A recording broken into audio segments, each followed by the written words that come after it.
Are you guys ready for cringe? Because this coming up is cringe, and I'm trying to webcam for this because this is CBR is back at it again. My phone likes to recommend freaking CBR stuff to me every now and then because it's like, oh hey, you like Yu-Gi-Oh? Here's Yu-Gi-Oh stuff, and I'm like, CBR's trash. And then they sent me this one, and I'm like, okay, this ought to be fun. So it's a list of the 15 most powerful cards according to CBR. And, oh my god. Okay, so, firstly, I wonder if they got the artist's permission to use this art here. But I digress. So, I was reading through it, and it was bad, and then I got to one particular number, and I'm like, no. So, this isn't going to be a completely blind look at, but I will have to say it is pretty bad. So, number 15, they say Jinzo. Okay, now Jinzo, I can kind of agree with if it was like 5-6 years ago. Jinzo just having the effect where he negates all trap cards on the field is a really powerful effect and everything. But, however, in modern Yu-Gi-Oh, he's just not really worth it, I would say. I've seen some people kind of throw around the idea of playing him again, thanks to the prevalence of trap decks, again, kind of to an extent, like Altergeist and Subterra Guru Control and all that fun stuff. But, however, yeah, Jinzo, I would put somewhere, like, maybe in the top 20, but not at 15, maybe. I don't know. Stratos should really be way higher up than 14. I will be 100% honest with that.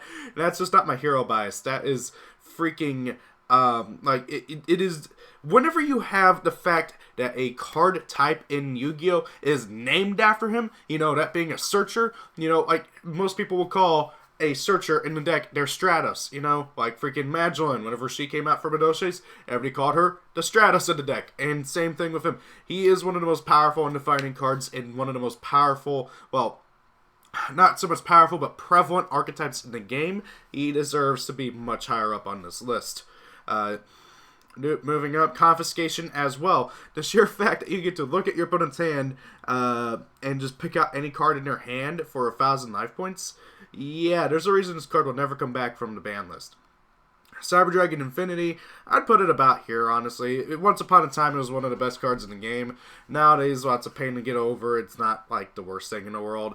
Oh, you can negate one card. Cool. You know, it's just another negate, which is pretty cool. Then we got Dark Strike Fighter. Pre-errata, yes, he would be in the top 10, arguably maybe top 5, I would say. But, however, putting him at 11, I would disagree with. They don't mention anything about the... Yeah, they don't really mention anything about the errata. They just mention the original art, like, you know, the effect of it. And, yeah. Number 10, Dark Hole. I would not put Dark Hole up here. Like, if I was in the top 30 list, maybe. But really, honestly, Dark Hole, there's a reason not many decks play it anymore nowadays. Same thing with like, a Geki and stuff like that. Like, you look at the top decks, and they aren't playing Dark Hole, they aren't playing Regeki. Dark Hole's at 3, if I remember correctly, right? Yeah, it's at 3. This card does not... if the card is not, like, limited or banned, I don't think it should be on the top 10 list.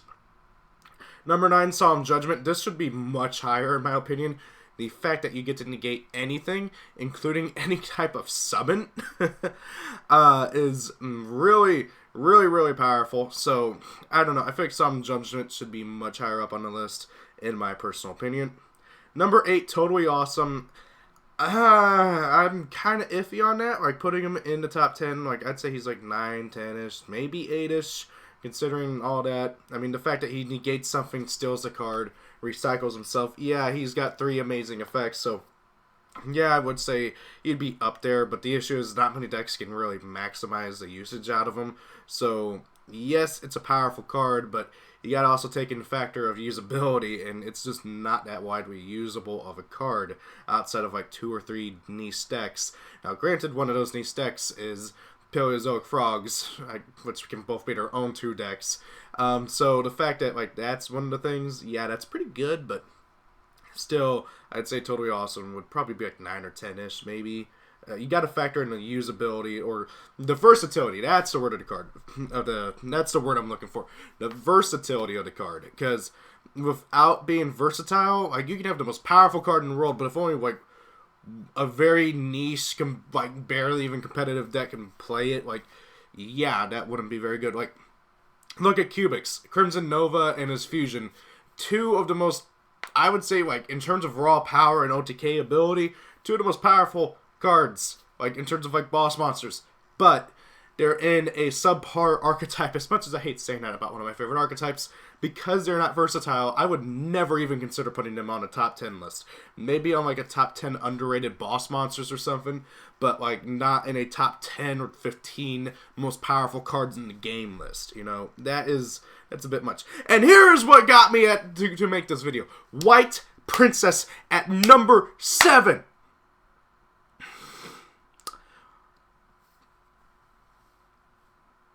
CBR. Have you guys ever played a game of Yu-Gi-Oh? Have you guys ever played against Skull Servant? Do you see Skull Servant being played much, if ever? Here, let me just go and pull up White Princess. White Princess is a level 3 with 1600 attack, 0 defense, zombie light monster. I'm reading this card off because I guarantee you 95% of you don't know what this card does. Okay? This card's name becomes Skull Servant while it's in the graveyard. If this card is normal or special summon, you can send one White Prince from your deck to the graveyard. During each player's turn, you can send this card from your hand or field to the graveyard. All monsters currently on the field lose attack and defense equal to their own level or rank times 300 until the end of the turn. Now, granted, neither one of those effects are once per turn effects. That is really good. The fact that she is both a hand trap on field and in the hand, for being able to just drop attack of everything that your opponent controls, 300 equal to their own level or rank, that's really good. And the fact that she dumps arguably the best card in the entire archetype into the graveyard, White Prince, who if he is sent to the graveyard, you can send a Skull Servant and one Lady in White from your hand or deck to the graveyard, and then you can banish 2 Skull Servants and this card from your graveyard, special King of Skull Servants from your deck. And of course he becomes Skull Servant on the graveyard. Now, of course, he gets White Servant and White Lady in White in the graveyard. This is a very, very OTK-based deck, and it's a very fun deck to play around with. The issue is that it is a subpar rogue deck at best, okay? We're talking tier 3, 4, maybe even 5. This is an OTK strategy that not many people mess around with, and for a reason. It is very, very weak. It's very, very fragile. It has a lot of stuff going for it, yes, because of all the good zombie support, but however, what I call White Princess in the top 10 list of the most powerful cards in the game. No. Okay, and that's where I stopped last night when I was reading through this. So, from here on out, it's going to be completely new to me. Let's get on with it. Number 6, Red Eyes Darkness Metal Dragon. I would agree with this. Okay? Darkness Metal Dragon, I would honestly probably put in like the top 5-ish cards. Maybe top 10. I don't know exactly where. I'd have to really fiddle around with it and see what I want to put. But like, Darkness Metal Dragon is definitely one of the best cards in the game. Most powerful cards in the game. Purely because this card has been one of the most abusable, spammable, just absolutely absurd cards ever be released for dragons. It's arguably one of the best dragon support cards in the game. There's a reason this card has been toyed around with possibly going on the ban list. Heck, wasn't there? I thought it was. Let me double check. I can't remember. It's been so long since I've messed around with a dragon deck. But let me check. Yu-Gi-Oh! Ban list. No, I don't want to go to the Yu-Gi-Oh! Wiki. Darn it. Ban list. No, not .com. Come on. There we go. It's been a while. I think he's still at 1, but I want to just double check. Okay, so let's see here.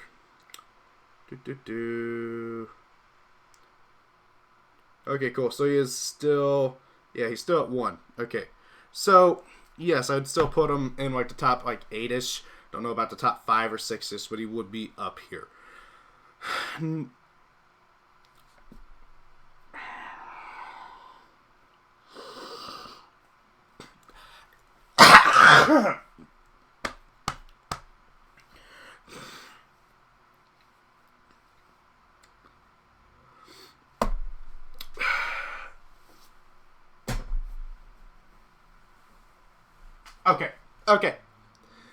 Okay. I like the Egyptian God cards as much as the next person. I really do. And Winged Dragon of Ra, in terms of his design and how much support he's gotten, is honestly one of my most favorites, and I like to mess around with possibly making a deck around him, and I have on several occasions. But Not a single one of the Egyptian god cards. Not a single one of the sacred beasts. Not a single one of the freaking Norse gods. Not a single one of the wicked gods. None of these would be anywhere near on here. This card, if it was in the anime version, it would be one of the most powerful cards in the game. If it had the exact same text as in the anime, yes. Granted, none of us would be able to read it because it's in ancient Egyptian. Well, I can't say none of us. I don't know how big the Egyptian scene of Yu-Gi-Oh's competitive play, but I digress. This card, they're not even.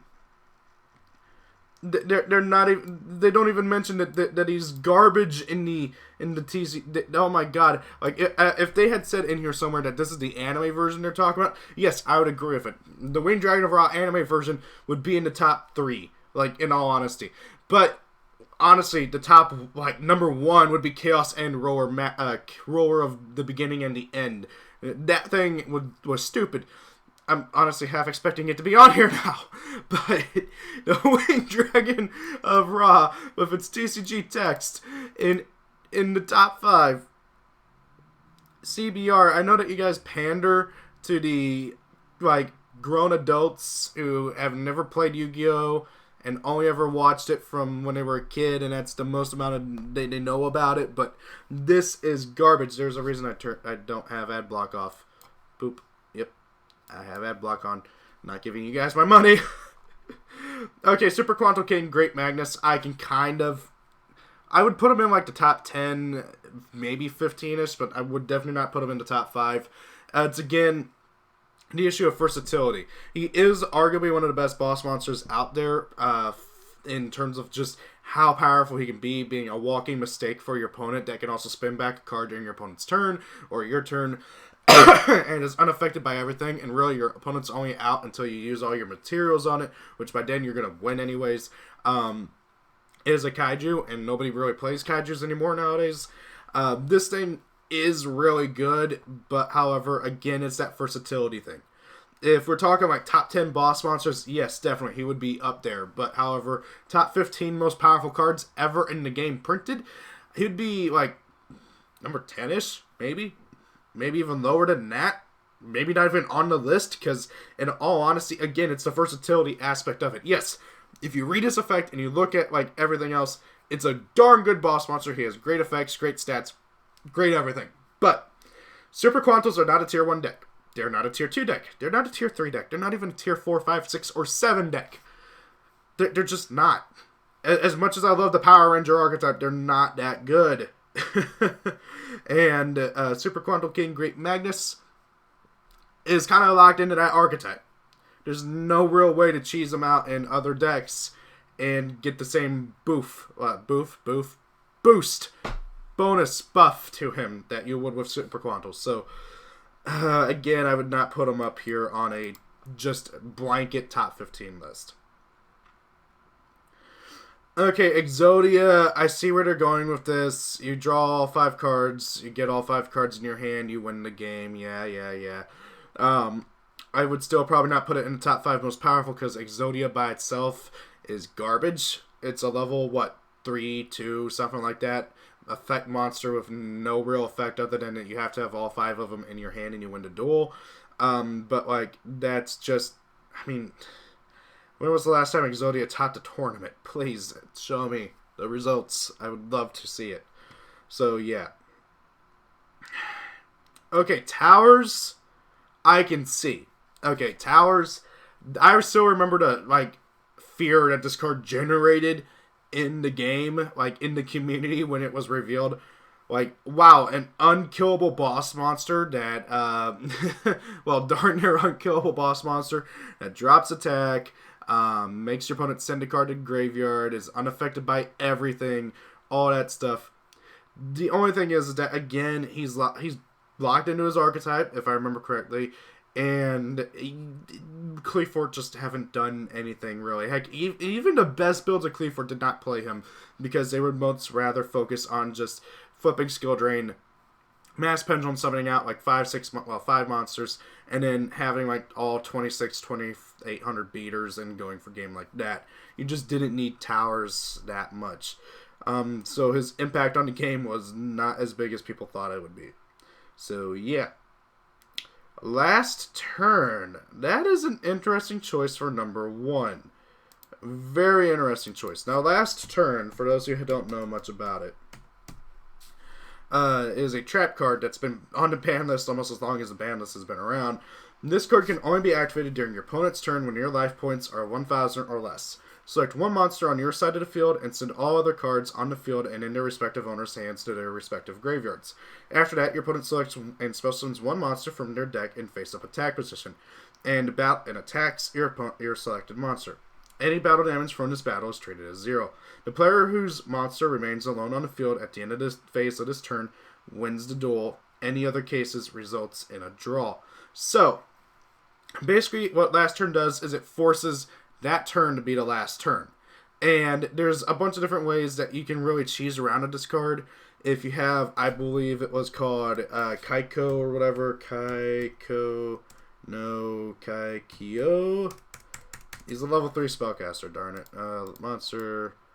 Effect. Spellcaster. 3. I think he's a level 3 at least. Where is he?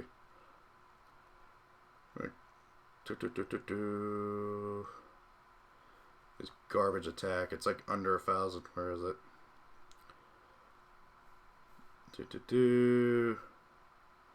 Anyway, so if you had this spellcaster out on field, I can't find him. He's got like 100 attack. Darn it. I'm determined now. Ah, there he is. Jowgen, that's his name. Jowgen the Spiritualist. Neither player can special summon monsters, so you would summon him, activate last turn during your opponent's turn.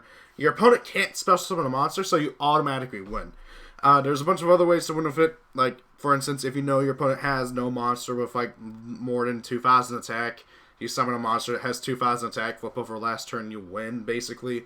It's a very, very powerful trap card. I hope Konami never considers bringing it back.